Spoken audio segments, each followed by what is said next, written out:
With so many different characters in football now, man management is more important than ever. Maurizio Sarri is finding that at Chelsea after questioning his team's motivation.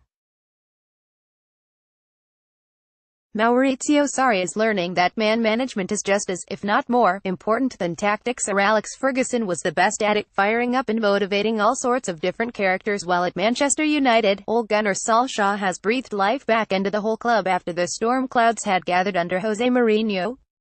Of course, tactics are important, but unless you are a good man manager they are a waste of time.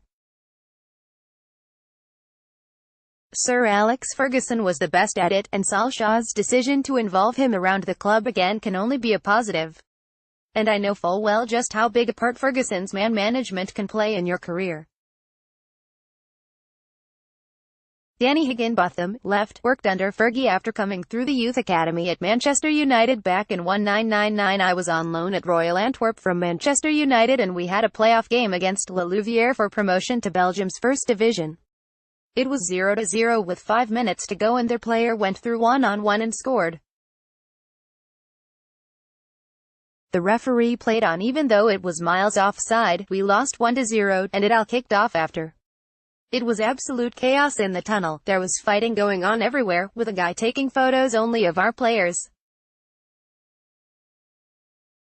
News Group Newspapers Limited. The former defender went on loan to Antwerp in 1999 and was caught up in a post-match brawl. I told Jamie Wood, also on loan at Antwerp, along with Ronnie Wallwork, to grab the camera as obviously it wouldn't look good on us. Jamie threw it to the floor and got rid of the photographer, but things only escalated. The ref was going for our goalkeeping coach, so Ronnie pushed him out of the way and grabbed hold of the official. That was it, nothing more. We got back to the hotel and immediately we had a fax sent through from the Belgian FA slapping us with an indefinite ban and ordering us back to England. It was crazy, nobody had hit anyone and everything calmed down pretty quickly. Ronnie got a life ban from football while I was given 1 year. I was just 20 and my career was hanging in the balance, in danger of being over before it had really begun.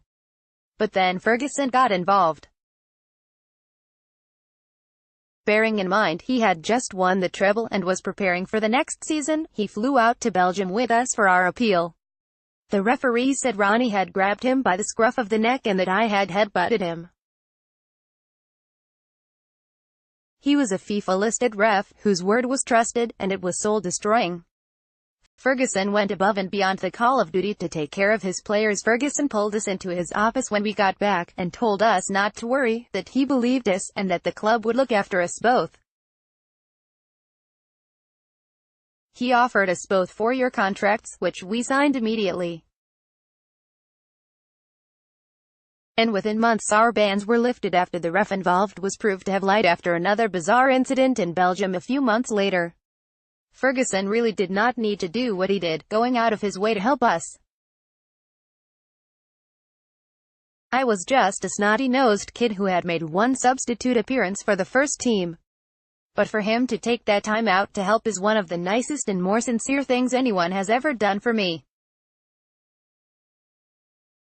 Chris Sutton reveals his top 3 goals from his time at Celtic. I will never forget it, and it just shows how unique he was.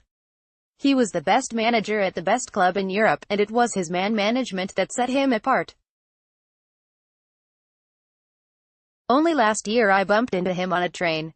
He was talking away to someone, so I sat further down the carriage. But immediately he called me over, asked me all about my family, and we spent 2 great hours talking. The job of a manager is more difficult than ever these days. But if they know how to deal with and get the best out of a range of different characters, as Ferguson did year after year, then half the battle is won. Tweet @Higginbotham05